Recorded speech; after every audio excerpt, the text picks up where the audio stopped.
অনুরাগী ছোঁয়া ধারাবাহিকের আজকের পর্বে দেখা যায় সূর্য অসুস্থ হয়ে পড়লে দীপা নিজের ব্যাগ থেকে খুব কষ্ট করে ওষুধটা বের করে সূর্যকে খাইয়ে সুস্থ করে তোলে। এরপরই দেখা যায় যে কুন্তলা গুন্ডাদেরকে আচ্ছা মতো ধোলাই করতে থাকে দীপাকে মারতে পারেনি তার জন্য। আর ঠিক তখনই সেখানে উর্মি আসে এবং কুন্তলার কথা শুনে বুঝতে পারে কুন্তলা জানে দীপা কোথায়। কুন্তলা উর্মিকে বলে, উর্মি আমার উদ্দেশ্য দীপাকে শেষ করা। দীপা কোথায় আছে আমি জেনে গেছি, চলো এক্ষুনি যেতে হবে ওই রূপারা পৌঁছানোর আগেই। অপরদিকে দেখা যায় দীপা আর সূর্য দুজন আবার খুনসুটি শুরু করে। সূর্য কিছুতেই ওই জায়গায় স্নান করতে চায় না। কাপড় টাপড় ঝুলিয়ে ভালো মতো জায়গাটা আড়াল করে দেয় দীপা এবং হ্যান্ডকাপ হাতে বাঁধা থাকা অবস্থায় সূর্য ওয়াশরুমে ঢুকে স্নান করার চেষ্টা করে, চেঞ্জ করার চেষ্টা করে। এরপর দীপার পালা, দীপাও একইভাবে সূর্য বাইরে দাঁড়িয়ে থাকে আর ভিতরে চেঞ্জ করে চলে আসে। রোমান্টিক হয়ে যায় দুজনেই, দীপাকে অন্যভাবে দেখে বেশ আবেগী হয়ে যায় সূর্য।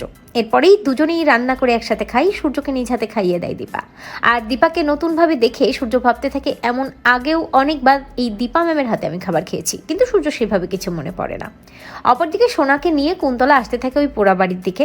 সোনা তো তার মায়ের উপর প্রচণ্ড ক্ষেপে থাকে, বাবাকে আর কোনো মতেই কোম্পানির কোনো কাজে পাঠাবে না, সিদ্ধান্ত চূড়ান্ত। অপরদিকে দেখা যায় যে দীপার সাথে একই বিছানায় ঘুমোতে চায় না সূর্য, কিন্তু দীপা বিছানার উপর শুয়ে পড়ে, সূর্য বাধ্য হয়ে দীপাকে জড়িয়ে ধরেই শুয়ে পড়ে। তো বন্ধুরা, তোমরা এটাই চাও তো যে সূর্য যেন হুঁশ ফেরে? কমেন্ট করে জানাতে ভুলো না।